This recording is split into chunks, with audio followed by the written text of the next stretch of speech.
Hi friends, welcome to tech simplify. ఈ వీడియోలో మనం తెలుసుకునేవి బీమ్ కాలమ్ జాయింట్ స్ట్రాంగ్గా క్రాక్స్ లేకుండా ఉండాలి అంటే ఏం చేయాలి, ఇంకా డెవలప్మెంట్ లెంత్ అంటే ఏంటి, ఈ డెవలప్మెంట్ లెంత్ వల్ల బీమ్ కాలమ్ జాయింట్కి ఏంటి ఉపయోగం. చాలామంది సైట్స్లో ఈ బీమ్ కాలమ్ జాయింట్ దగ్గర అంటే ఈ బీమ్లో వచ్చే బార్కి డెవలప్మెంట్ లెంత్ ప్రొవైడ్ చేయరు ఈ పిక్చర్లో చూపించే విధంగా. ఈ డెవలప్మెంట్ లెంత్ ప్రొవైడ్ చేయకపోవడం వల్ల చాలా డిసడ్వాంటేజెస్ అనేవి ఉన్నాయి. ఇవి మనం మాట్లాడుకుందాం ఒకదాని తర్వాత ఒకటి. ముందుగా డెవలప్మెంట్ లెంత్ అంటే బీమ్లో స్టీల్ బార్స్ కాలంలోకి వెళ్ళి స్ట్రాంగ్ బాండ్ ఫామ్ చేయాలి. ఈ కాలం బీమ్ జాయింట్ దగ్గర స్ట్రాంగ్ బాండ్ ఫామ్ చేయడానికి ఎంత లెంత్ అయితే బీమ్ బార్ కాలంలోకి వెళ్ళాలో అదే డెవలప్మెంట్ లెంత్ అని అంటారు. ఇప్పుడు ఈ డెవలప్మెంట్ లెంత్ ప్రొవైడ్ చేయడం వల్ల అడ్వాంటేజెస్ ఏంటంటే కాలంలో డెవలప్ అయిన స్ట్రెసెస్ బీమ్లోకి, అలాగే బీమ్లో డెవలప్ అయిన స్ట్రెసెస్ కాలంలోకి ట్రాన్స్ఫర్ అయ్యి స్ట్రక్చర్ స్టేబుల్గా ఉంటుంది, మేజర్ క్రాక్స్ లేకుండా.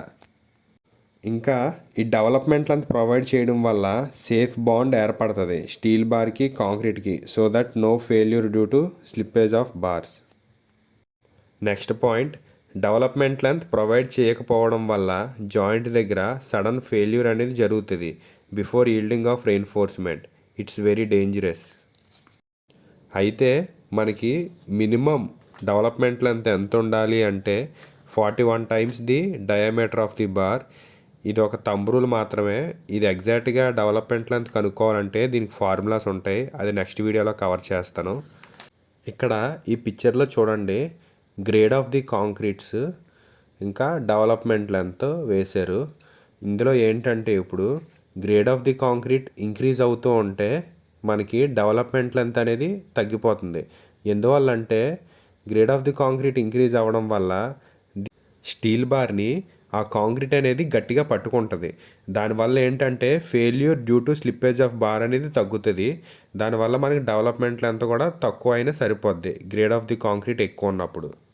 ఇంకో ఇంపార్టెంట్ టిప్ ఏంటంటే బీమ్ కాలమ్ జాయింట్ దగ్గర ఈ మధ్యకాలంలో చాలా ఎక్కువ హనీకూమ్స్ అనేవి కనిపిస్తున్నాయి ఈ పిక్చర్లో చూపించిన విధంగా.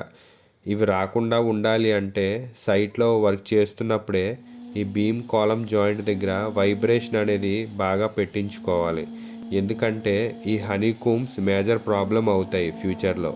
Thank you. Please subscribe to tech simplify.